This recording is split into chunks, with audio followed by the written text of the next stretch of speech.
ಇನ್ನು ನೋಡಿ, ಇವತ್ತು ಬಿಜೆಪಿ ಹಲವು ನಾಯಕರು ಸುಹಾಸ್ ಹತ್ಯೆ ವಿಚಾರವಾಗಿ ಖಂಡಿಸ್ತಾ ಇದ್ದಾರೆ. ಅಷ್ಟೇ ಅಲ್ಲದೆ ಆಕ್ರೋಶವನ್ನ ಕೂಡ ಹೊರ ಹಾಕ್ತಾ ಇದ್ದಾರೆ. ಈಗ ವಿಪಕ್ಷ ನಾಯಕ ಆರ್ ಅಶೋಕ್ ಅವರು ಕೂಡ ಆಕ್ರೋಶವನ್ನ ಹೊರ ಹಾಕಿದ್ದಾರೆ. ಸುಹಾಸ್ ಹತ್ಯೆ ವಿಚಾರವಾಗಿ ಇದಕ್ಕೆ ಪಾಕಿಸ್ತಾನನೇ ನೇರ ಕಾರಣ ಅಂತೇಳಿ ವಿಪಕ್ಷ ನಾಯಕ ಆರ್ ಅಶೋಕ್ ಅವರು ಆರೋಪವನ್ನ ಮಾಡಿದ್ದಾರೆ. ಸುಹಾಸ್ ಕೊಲೆಯಿಂದ ಮಂಗಳೂರು ಬೆಚ್ಚಿ ಬಿದ್ದಿದೆ. ರಾಜ್ಯದಲ್ಲಿ ಕಾನೂನು ಸುವ್ಯವಸ್ಥೆ ಕೇಳುವ ಪರಿಸ್ಥಿತಿಯಲ್ಲಿ ಇಲ್ಲ ಅಂತೇಳಿ ಆಕ್ರೋಶವನ್ನ ವ್ಯಕ್ತಪಡಿಸಿದ್ದಾರೆ. ಕೇಳಿ. ಅದನ್ನೇ ನಾನು ಹೇಳಿದ್ದು. ಹೌದೌದು. ಈಗ ಅವನು ಎಲ್ಲಿ ಹೋಗ್ತಾ ಇದ್ದಾನೆ, ಮತ್ತೆ ಅವನ ಹತ್ರ ಯಾವುದೇ ವೆಪನ್ ಇಲ್ಲ, ಮತ್ತೆ ಯಾವುದೇ ರೀತಿ ಆಯುಧಗಳಿಲ್ಲ, ಇವೆಲ್ಲವನ್ನ ಕನ್ಫರ್ಮ್ ಮಾಡಿ ಹೇಳಿದವರು ಯಾರು?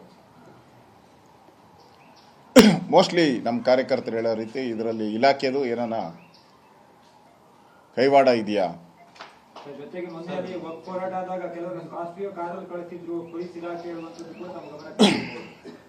ಇದೆಲ್ಲನೂ ಕೂಡ ರಾಜ್ಯದಲ್ಲಿ ಸಿದ್ದರಾಮಯ್ಯ ಬಂದ ಮೇಲೆ ಅವರ ಹೇಳಿಕೆಗಳು, ಅವರ ನಡೆನುಡಿ, ಚಾಮರಾಜಪೇಟೆಯಲ್ಲಿ ಹಸುಗಳ ಒಂದು ಮೊಲೆ ಕೆಚ್ಚಲು ಕೊಯ್ದಾಗೂ ಕೂಡ ಸಿದ್ದರಾಮಯ್ಯನವರ ನಡೆನುಡಿ ನೋಡಿದಿರಿ. ಪಾಕಿಸ್ತಾನದ ವಿಚಾರವಾಗೂ ನಡೆನುಡಿ ನೋಡಿದಿರಿ. ಇಲ್ಲಿ ಹಿಂದೂ ಕಾರ್ಯಕರ್ತರ ಕೊಲೆಗಳಾಗ್ತಾ ಇದ್ದರೂ ಕೂಡ ಅವ್ರಿಗೆ ಅದಕ್ಕೆ ಆದಂಥ ಸಬೂಬು ಹೇಳುವಂಥ ಕಾರ್ಯವನ್ನು ಮಾಡ್ತಾ ಇದ್ದಾರೆ. ಇದು ನಿಜಕ್ಕೂ ಈ ಸರ್ಕಾರ ಎಷ್ಟು ಕಾನೂನು ಸುವ್ಯವಸ್ಥೆಯನ್ನು ಕೈ ಚೆಲ್ಲಿದೆ.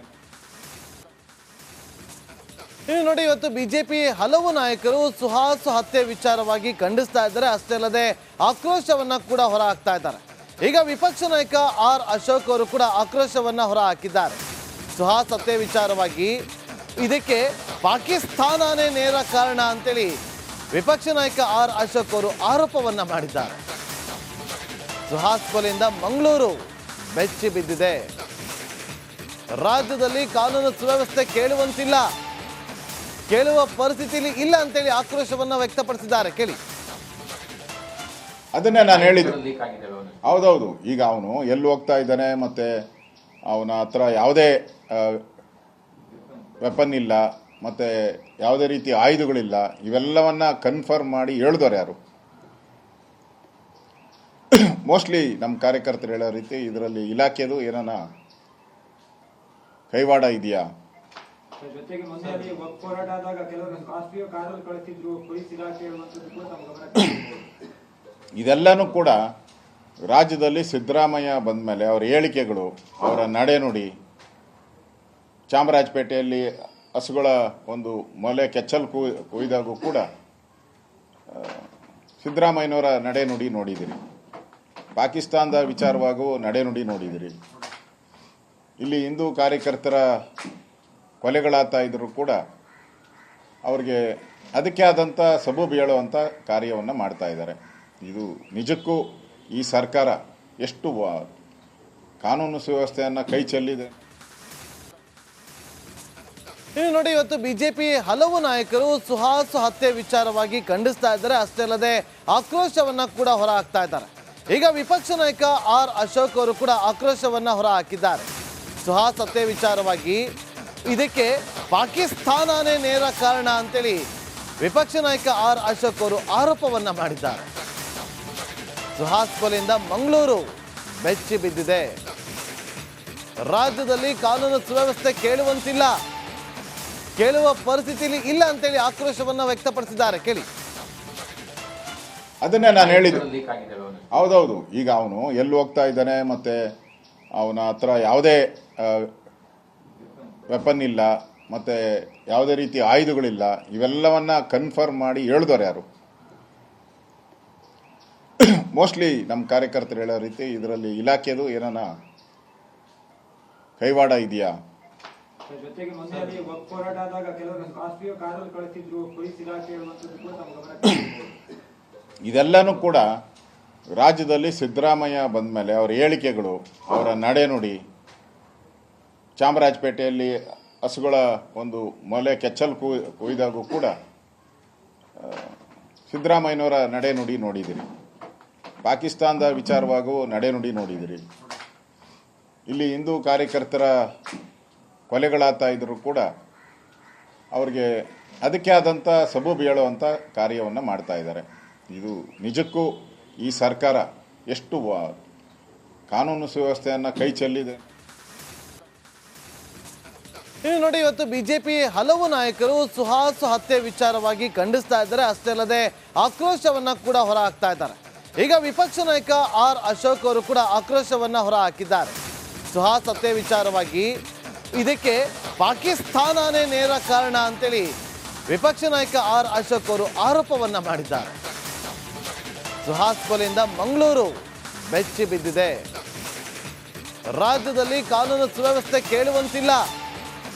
ಕೇಳುವ ಪರಿಸ್ಥಿತಿಯಲ್ಲಿ ಇಲ್ಲ ಅಂತೇಳಿ ಆಕ್ರೋಶವನ್ನ ವ್ಯಕ್ತಪಡಿಸಿದ್ದಾರೆ. ಕೇಳಿ.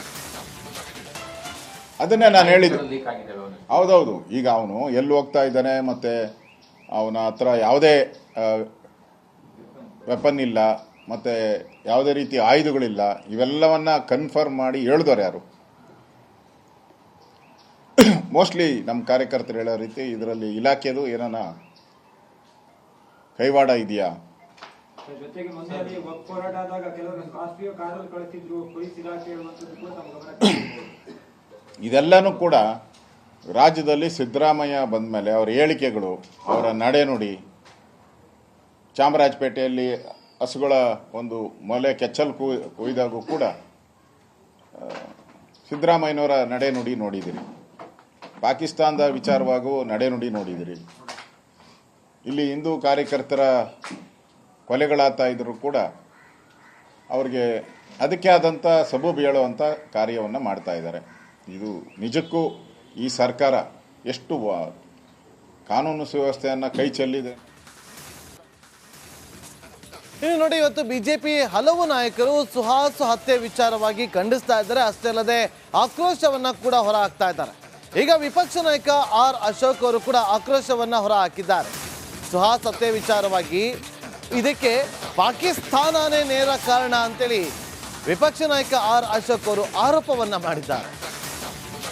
ಸುಹಾಸ್ ಕೊಲೆಯಿಂದ ಮಂಗಳೂರು ಬೆಚ್ಚಿ ಬಿದ್ದಿದೆ. ರಾಜ್ಯದಲ್ಲಿ ಕಾನೂನು ಸುವ್ಯವಸ್ಥೆ ಕೇಳುವ ಪರಿಸ್ಥಿತಿಯಲ್ಲಿ ಇಲ್ಲ ಅಂತೇಳಿ ಆಕ್ರೋಶವನ್ನ ವ್ಯಕ್ತಪಡಿಸಿದ್ದಾರೆ. ಕೇಳಿ. ಅದನ್ನೇ ನಾನು ಹೇಳಿದ್ದು. ಹೌದೌದು. ಈಗ ಅವನು ಎಲ್ಲಿ ಹೋಗ್ತಾ ಇದ್ದಾನೆ, ಮತ್ತೆ ಅವನ ಹತ್ರ ಯಾವುದೇ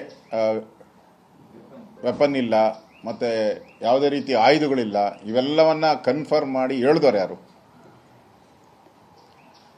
ಮೋಸ್ಟ್ಲಿ ನಮ್ಮ ಕಾರ್ಯಕರ್ತರು ಹೇಳೋ ರೀತಿ ಇದರಲ್ಲಿ ಇಲಾಖೆದು ಏನಾನ ಕೈವಾಡ ಇದೆಯಾ? ಜೊತೆಗೆ ಮೊನ್ನೆ ಅಲ್ಲಿ ವಕ್ಫ್ ಹೋರಾಟ ಆದಾಗ ಕೆಲವರು ಸ್ಕಾರ್ಪಿಯೋ ಕಾರಲ್ಲಿ ಕಳಿಸಿದ್ರು, ಪೊಲೀಸ್ ಇಲಾಖೆ ಹೇಳುವಂಥದ್ದು ಕೂಡ ತಮ್ಮ ಗಮನಕ್ಕೆ ಇದೆಲ್ಲನೂ ಕೂಡ ರಾಜ್ಯದಲ್ಲಿ ಸಿದ್ದರಾಮಯ್ಯ ಬಂದ ಮೇಲೆ ಅವ್ರ ಹೇಳಿಕೆ